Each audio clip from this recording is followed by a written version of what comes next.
अस्सलाम वालेकुम दोस्तों इमरान खान साहब ने कौम से अहम खिताब किया और खिताब में उन्होंने ये कह दिया कि जनाब अगर मेरे माइनस होने से मुल्क के हालात बेहतर हो सकते हैं तो मैं माइनस हो जाता हूँ। क्या मुल्क में महंगाई कम हो सकती है? मुल्क की इकॉनमी ठीक हो सकती है? क्या मुल्क का कर्जा उतर सकता है?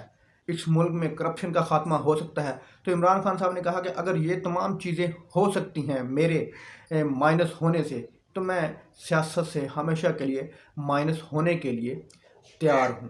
तो इमरान खान साहब ने ये बड़ी ऑफ़र कर दी है, जो ये नहीं चाहते कि इमरान खान सियासत में रहे, क्योंकि अगर इमरान खान सियासत में रहा तो उनकी सियासत दफन हो जाएगी। अगली खबर यह है कि उन किरदारों को सख्त से सख्त सज़ा देने की कोशिशें तेज़ कर दी हैं, उनकी गिरफ्तारियाँ तेज़ कर दी हैं और उन अनासर को जिन्होंने मुख्तलिफ सरकारी तनसीबात को नुकसान पहुँचाया उनके ख़िलाफ़ सख्त से सख्त कार्रवाई करने का हुक्म दिया गया है। तो मेरा ख़्याल है कि इस मुल्क के साथ पिछले 75 सालों से इस मुल्क के इदारों को लूटा जा रहा है।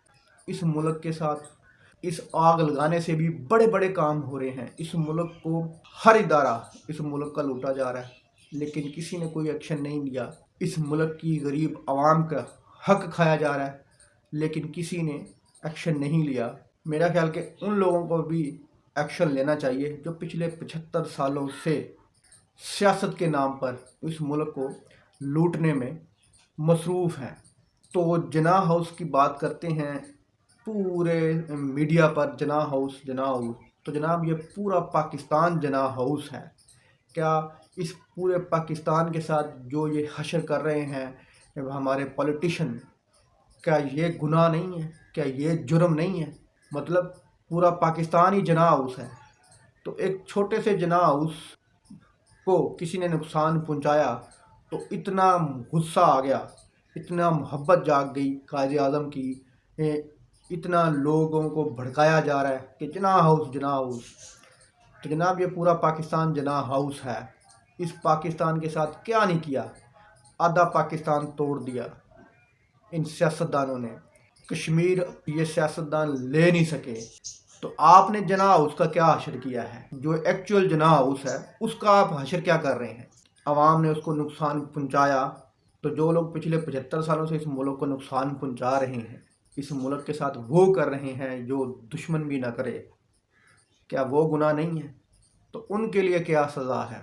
पीटीआई के जो वो लोग जिनको टिकट नहीं दिया गया या टिकट मिला नहीं या किसी वजह से वो पीटीआई से नाराज़ हैं, तो अब पीटीआई को वो छोड़ रहे हैं और तासुर क्या दे रहे हैं?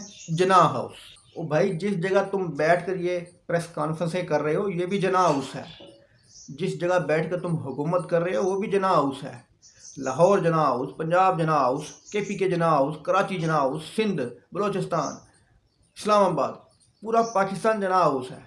इसके साथ आप लोग क्या कर रहे हो? जिनके कहने पर आप प्रेस कॉन्फ्रेंस कर रहे हो, जिनके साथ आप मिलने के ख्वाब देख रहे हो, जिनके साथ मिलकर हुकूमत करने के ख्वाब देख रहे हो, तो वो लोग जनाब उसके साथ क्या कर रहे हैं? आपको वो नज़र नहीं आ रहा? तो जनाब अब ये सो कॉल्ड मुहिब वतन लोग पीटीआई को छोड़ रहे हैं और जाहिर कर रहे हैं जिन्ना हाउस। और इमरान खान की एक ऑडियो लीक चल रही है मीडिया पे कि जनाब इमरान खान साहब ने अमेरिका से पता नहीं क्या कह दिया, इमरान खान साहब ने अमेरिका से मदद मांग ली। तो मेरे भाई, इमरान खान साहब ने मदद नहीं मांगी, वो मदद सिर्फ अल्लाह से मांगते हैं। आपकी तरह किसी अमेरिका के ग़ुलाम नहीं हैं वो। उन्होंने कहा कि जनाब आप इस मामले को अपने मुल्क में उठाएं कि ह्यूमन राइट्स की वायलेशन हो रही है, इंसानी हकूक़ को वायलेट किया जा रहा है, इंसानों के साथ गैर इंसानी सलूक किया जा रहा है। उन्होंने ये कहा कि आप ये आवाज़ अपने मुल्क में उठाएं कि पाकिस्तान में आवाम के साथ ये हो रहा है। उन्होंने कोई रिक्वेस्ट नहीं की किसी ट्रंप से या किसी जो बाइडन से रिक्वेस्ट नहीं की कि आप आके जनाब हमारा मसला हल करवाएं। कनाडा और अमेरिका में भी बहुत बड़ी तादाद पाकिस्तानियों की रहती है। वहाँ पर आवाज़ उठाने की मतलब उन पाकिस्तानियों को ये बताना कि आपके मुल्क में आवाम के हकूक़ के साथ ये हो रहा है, बल्कि पूरी दुनिया में पाकिस्तानी रहते हैं। उनको बताने का मतलब ये था इमरान खान का कि जनाब आप اپنے ملک میں جا کر یہ آواز اٹھائیں کہ انسانی حقوق کو پامال کیا جا رہا ہے، تاکہ پوری دنیا کے مسلمانوں کو پتہ چلے۔ اور یہ لوگ سمجھ بیٹھے ہیں کہ جناب عمران خان مدد مانگ رہا ہے، وہ مدد صرف اللہ سے مانگتا ہے۔ دوستو ویڈیو اچھی لگی تو لائک کرنا، چینل کو سبسکرائب کرنا۔ اللہ حافظ۔